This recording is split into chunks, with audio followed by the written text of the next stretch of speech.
नमस्कार, मैं हूं सीए आलोक सेठी और स्वागत करता हूं आप सबका मेरे चैनल पे।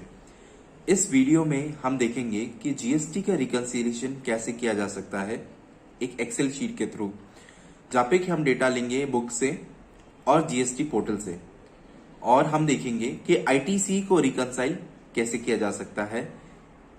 तो आइए शुरू करते हैं। पहले मैं आपको ये समझाऊंगा कि हमने क्या क्या चीजें डेटा कहाँ से कलेक्ट किया है। उसके बाद हम देखेंगे कि इस डेटा को कैसे एनालाइज किया जा सकता है।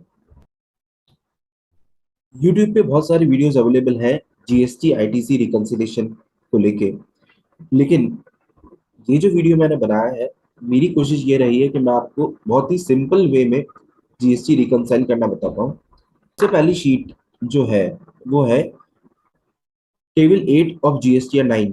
दैट मीन्स ये डेटा हमने पोर्टल से लिया है। पोर्टल में जब आप एनुअल रिटर्न पे जाएंगे और हम जीएसटी रिकंसिलिएशन 21-22 के लिए कर रहे हैं, जो फाइनेंशियल ईयर अभी खत्म हुआ है, तो वहां पे आप एनुअल रिटर्न सेलेक्ट करेंगे, ऑप्शन फाइनेंशियल ईयर 21-22 सेलेक्ट करेंगे। आपके पास ऑप्शन आएगा एनुअल रिटर्न का जीएसटी 9। उसको जब आप प्रोसीड करेंगे फाइल ऑनलाइन, प्रिपेयर ऑनलाइन, वहां आपको एक ऑप्शन मिलेगा download the data of table 8 of GST 9। उसे आप डाउनलोड कर लें, एक जिप फाइल में डाउनलोड होगा। डाउनलोड होने के बाद वो एक्सेल में इस तरीके से फाइल ओपन हो जाएगी। तो this is the data that we have downloaded from the portal. इसमें मैंने कुछ चेंजेस नहीं किए हैं, एज इट इज जो डेटा डाउनलोड होकर आया है वो आपके सामने है। सेकेंड शीट जो है उसमें डेटा है टैली से। तो टैली ओपन करके जीएसटी रिपोर्ट्स में आप जाएंगे और वहां पे जीएसटीआर 2 जो कि आईटीसी लेजर है, आईटीसी रिपोर्ट है, उसको आप डाउनलोड कर लेंगे। तो आप देख रहे हैं कि अप्रैल 21 से लेके मार्च 22 तक जो भी हमने अलग अलग कंपनी से परचेजिंग करी है वो सारा यहाँ पे आपको शो हो रहा है। तो ये दो रिपोर्ट्स आप डाउनलोड करेंगे, एक पोर्टल से और एक टैली से। उसके बाद हम अपनी वर्किंग स्टार्ट करेंगे। इस वीडियो में हमने रिकंसिलिएशन को दो पार्ट में डिवाइड कर दिया है। एक रिकंसिलिएशन हम देखेंगे मैक्रो लेवल पे जहाँ पे कि हम टोटल डिफरेंस को एनालाइज करने की कोशिश करेंगे, जो आईटीसी एज पर पोर्टल है और आईटीसी एज पर बुक्स है, यानी कि टैली। तो उसमें taxable value, CGST, SGST, IGST, total GST और इनवॉइस वैल्यू, अगर इनमें कोई डिफरेंस आ रहा है तो कितना आ रहा है। दूसरा, जो नंबर ऑफ वाउचर्स हमने एंटर करे हैं बुक्स में और जो नंबर ऑफ वाउचर हमारे सप्लायर ने एंटर किए हैं जीएसटीआर 1 में, उसके जीएसटीआर 1 में, और जो हमारे जीएसटीआर 2 में रिफ्लेक्ट हो रहे हैं 2A में, उसका हम काउंट देखेंगे कि नंबर ऑफ इनवॉइसेस मैच हो रहे हैं या नहीं हो रहे हैं, और अगर कोई वेरिएंस है तो वो कितना है। सबसे पहले हम क्या करेंगे, हम एक वर्किंग शीट बनाएंगे जिसका मैंने नाम दिया है वर्किंग पोर्टल प्लस टैली। आपको करना क्या है, आपको दोनों सोर्सेज का डेटा कंबाइन करना है। Combine data from sheet GSTR 2 A portal and GSTR 2 from tally, और ये फॉर्मेट बनाया है, उस फॉर्मेट में आपको उसको पेस्ट कर देना है। तो सबसे पहला हम लेंगे जीएसटी ऑफ सप्लायर, फिर नेम ऑफ सप्लायर, इनवॉइस और note number, invoice, note date, taxable value, IGST, CGST, SGST, cess if any, and then last में you will mention the source, portal से है या टैली से है, क्योंकि हम कंबाइन कर रहे हैं। तो सबसे पहले हम पोर्टल पे से ही डेटा कॉपी करना स्टार्ट करते हैं। तो जीएसटी ऑफ सप्लायर, पहला ही कॉलम हमारे पास जीएसटी ऑफ सप्लायर है। आप शिफ्ट कंट्रोल और डाउन की के साथ इस पूरे कॉलम को एक साथ सेलेक्ट कर सकते हैं। कंट्रोल सी से कॉपी हो जाएगा और कंट्रोल वी से पेस्ट कर देंगे। इस तरीके से हमारे पास जीएसटी ऑफ सप्लायर आ गया है। सेम प्रोसेस हम करेंगे नेम ऑफ सप्लायर के लिए। तो again I go to portal sheet, I select control shift and down arrow key से नेम ऑफ सप्लायर सेलेक्ट हो गया सारा। कंट्रोल सी प्रेस करेंगे, कॉपी हो जाएगा। कंट्रोल वी करेंगे, पेस्ट हो जाएगा। Next is invoice number. आप देखेंगे यहाँ पे भी नेक्स्ट हेडिंग इनवॉइस नंबर ही है। आप कंट्रोल शिफ्ट और डाउन की एरो की के साथ इसको भी कॉपी कर सकते हैं। इस तरीके से हम सारा डेटा तैयार कर रहे हैं हमारे रिकंसिलिएशन के लिए। उसके बाद मैंने इनवॉइस डेट ले ली है, और अब मैं लूंगा taxable value, IGST, CGST, SGST and cess. और क्योंकि ये सब एक साथ अवेलेबल है, तो हम एक साथ भी इसको सेलेक्ट करके कॉपी पेस्ट कर सकते हैं। तो ये पांचों कॉलम मैंने एक साथ सेलेक्ट कर लिए हैं, और कंट्रोल शिफ्ट और डाउन एरो की के साथ सारा सिलेक्ट होने के बाद कंट्रोल सी प्रेस करके कंट्रोल वी के साथ आप इसको पेस्ट कर सकते हैं।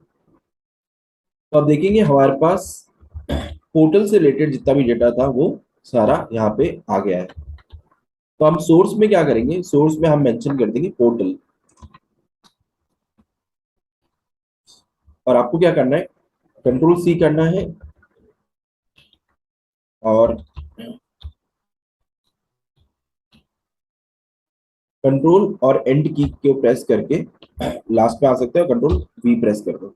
तो ये सारा डेटा जो है हमारा पोर्टल का यहाँ पर पेस्ट हो चुका है।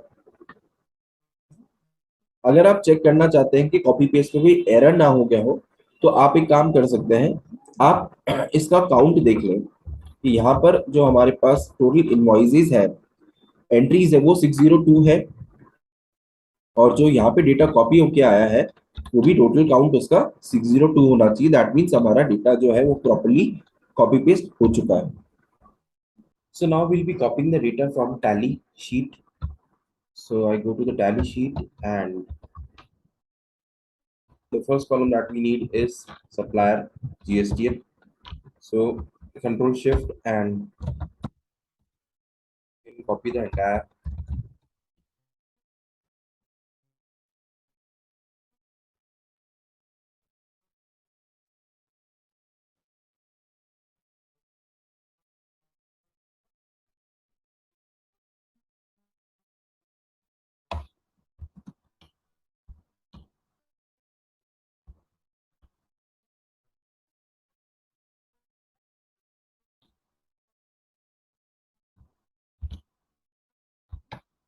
Then we want the supplier name.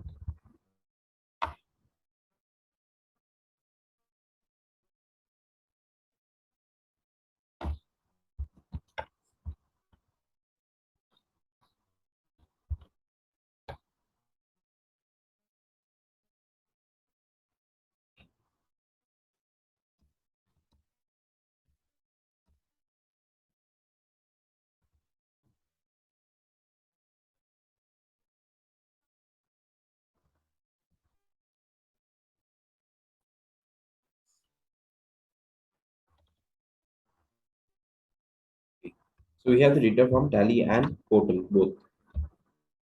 So what we'll do is apply the same formula here. We'll just copy these.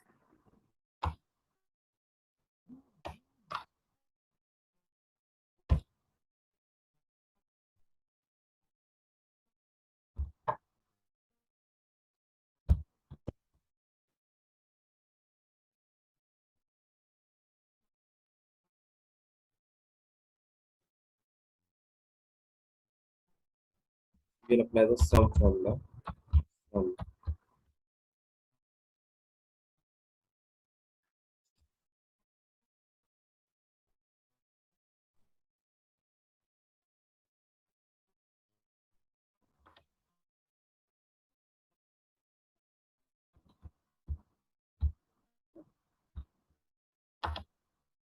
and then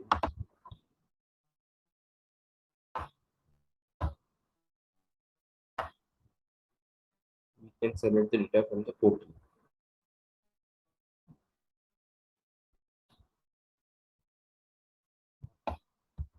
And then we can close the bracket.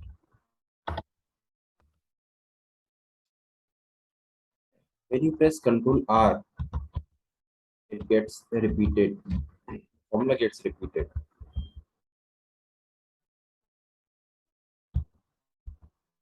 And then you can again apply the same formula over here to get the sum from the tally data, flexible value you want.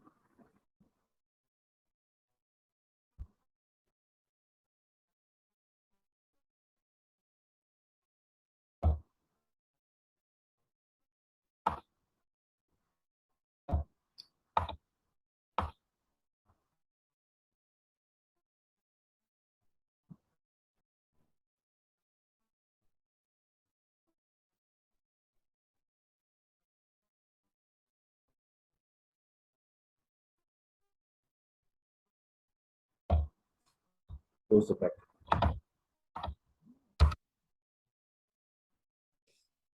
Control R.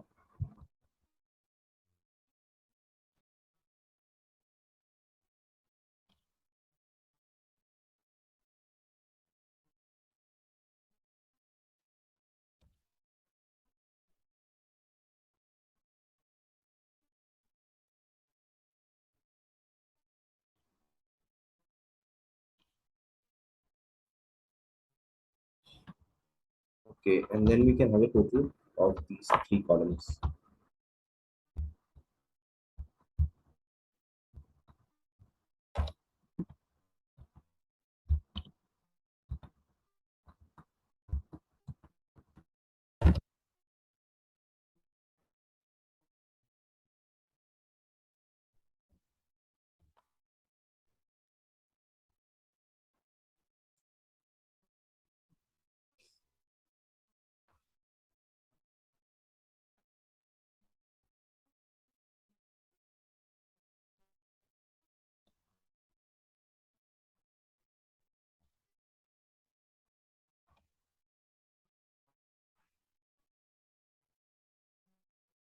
Okay, so we can see that we're getting a difference in the GST as per books and GST as per total.